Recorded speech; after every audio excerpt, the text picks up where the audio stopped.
Thanks, Heidi. So good morning. Any dream will do. Each one of us have a dream, and all of them work. All of them work. So I got a question for you. What is the value of the Mona Lisa? $1 million, $5 million, $10 million? The Mona Lisa is priceless. It's because it's one of a kind. It's created by Source, the God Source, through Leonardo da Vinci, and it can't be replicated. It's one of a kind. It's created by Source, and it can't be replicated. Oh, let's see, what does that remind me of? Oh, that would be your life. That would be my life.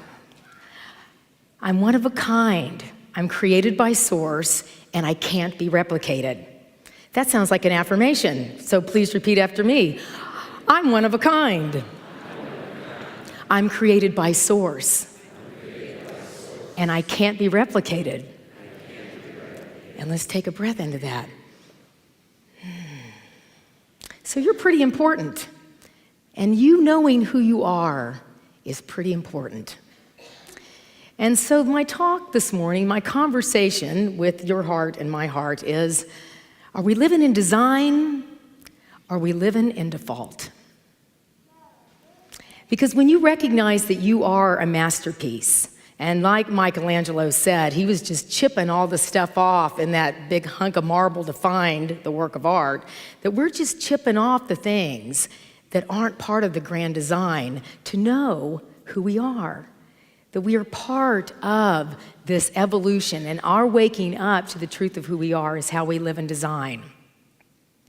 Default, on the other hand, is a place of a failure to be in commitment, a failure to show up, a place of omission.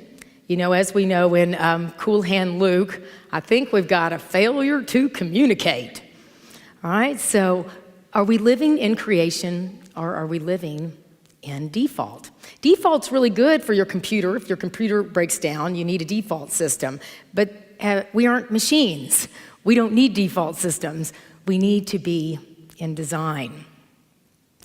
So design looks like the place of passion, the place of imagination.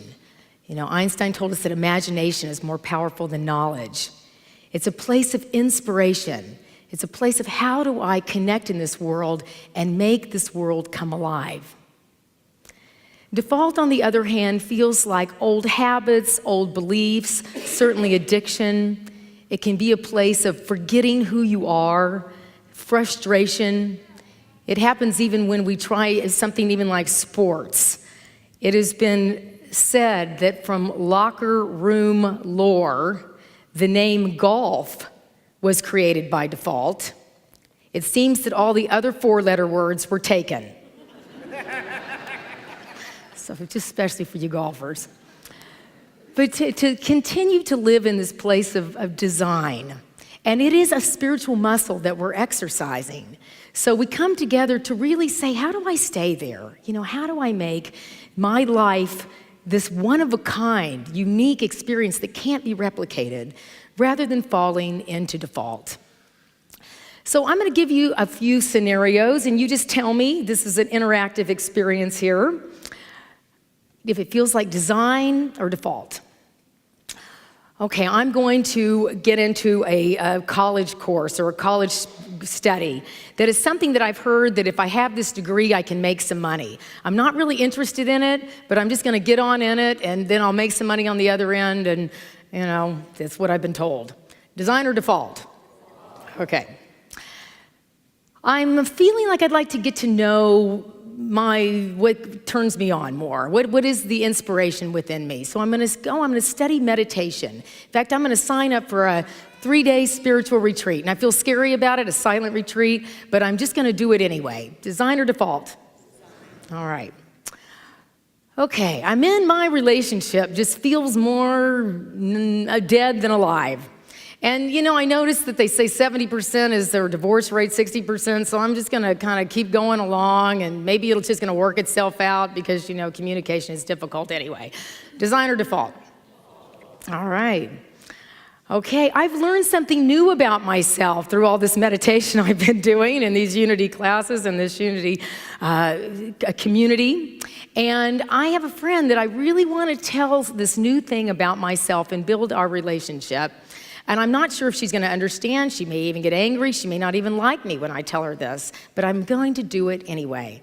Design or default? Yeah. And finally, I want to learn something new. I have no idea how to play the guitar or how to dance or how to sing. But I'm going to just sign up for this class because I know it's going to broaden my horizon. Is that design or default? Beautiful. So we get to see that the default is that place of playing small and of just, pretending like somehow things are going to work out until we recognize that I am co-creating with all that is. So my being and designing takes courage. It takes stepping into the unknown. It takes doing something that I haven't done before. So if something feels uncomfortable, it's probably design. It's probably a place, if there's inspiration, if there's fear, and right underneath this inspiration, it's a place of design. So I've done all of those scenarios, and I've practiced all of those, as it sounds like a few of you have also. And so I want to look at the 3 ways that we can keep this alive in our life, because if you are breathing, you are here to live in design. And the first way is a way we can be in default, and the other 2 are how we get to live in design. The first one is that we can easily be paid to pretend. And paid is not just about receiving money, it's also the things that we pay attention to. I did get that college degree when I was 17 years old, and something that I wasn't interested in, but I was told that I'd make some money with this degree. So I spent 4 years having migraines and drinking a lot of alcohol and trying to avoid being in this program. And of course, when I finished that degree, I had a job that I didn't like so much. And then a very loving supervisor invited me to try another job. In fact, you need to leave because you're not enthused by being here anymore. When we live in default, people do invite us to do something else. And so I'm wondering if that's where we can be sometimes, is trying to ignore this place of not being enthused and pretend. We learned a lot about pretending as young people. You act a certain way and maybe you get patted on the head or you get a grade or you get a blue ribbon. And so we can be pretending rather than living in this sense of creation. There was a story of a guy that was looking for a job in the newspaper, and he was looking in the want ads, and it was a job at the zoo. And it said, you had to be this certain size and certain weight, and that there was top security around this position. And he thought, well, that's kind of weird. But anyway, so he went to apply for the position, and they said, the deal is our gorilla is sick. And we want someone that can fit in the gorilla outfit and act like a gorilla, but you can't tell anyone because it's one of our top attractions. And so if you can play the gorilla for a couple of weeks, I think the gorilla will be better. Are you willing to do this? And he said, okay. So he is pretending to be a gorilla, and he gets in the cage, and he's doing the gorilla thing, and he's eating his bananas, and he's hopping around, and he's swinging on the vine, and he gets pretty good at it. And everybody said, man, the gorilla seems to have more enthusiasm than usual. And people are coming, and everybody's becoming this big attraction. And so one day he's out, he's swinging on his vine, he's so excited, and he swings so high, he ends up over the lion's den. And then he gets so afraid because he's in this over the lion's den that he drops the vine and he ends up landing in the lion's den. And here comes the lion.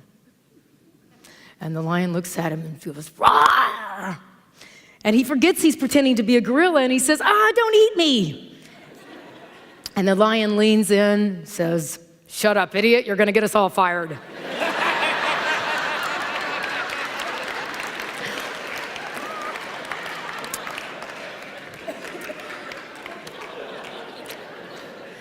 Can you relate? Can you relate in pretending to be something other than you are? And some of us are really experts at pretending. I have spent a lot of my life just, wondering when I feel uncomfortable about something. It's like, oh, I'm acting in this certain way that people have now assumed this is how I am, and it's not really the truth of me. So as we discover these places that are more real, we want to communicate that in our lives, and we want to live in this bold sense of being that work of art, that one of a kind being that you are. There's a real reverence for it. If you've noticed when you go in a museum, people are really, it's like an awe of design. And, we want to live in that state of that awe that is you. So the second place, when we let go of needing to pretend, we wanted to make some kind of step, do one thing in a place that feels inspirational to you. This doesn't have to start with curing some disease. It just needs to start with moving toward something. I have a good friend, Karen Drucker, who is a New Thought musician, and she's written a book. I read a poem out of it a few weeks ago called Let Go of the Shore.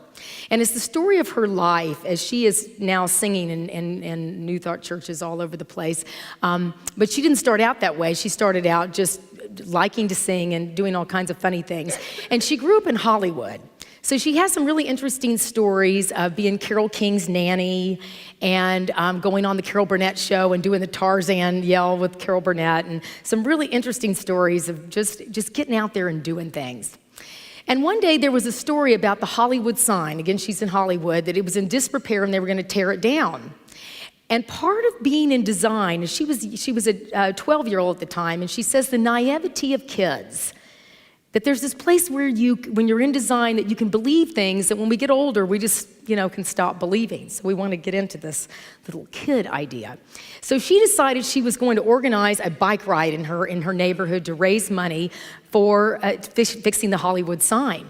And she got all of her friends in junior high, and they got together, and they had this bicycle race, and there was about 100 kids, and they raised about $700. Miss Hollywood came and put the flag down for them, and when they took off.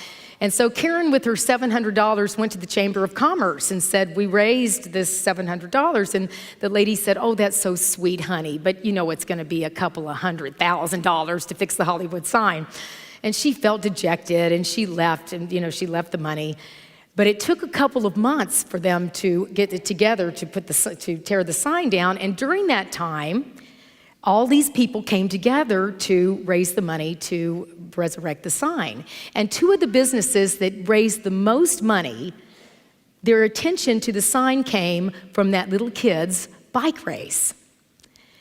So we see that just making that one step in whatever area that was, Karen says today she looks at the Hollywood sign and she smiles because she knows that her little bike race, as insignificant as it felt, was part of what raised the consciousness for the Hollywood sign to be repaired.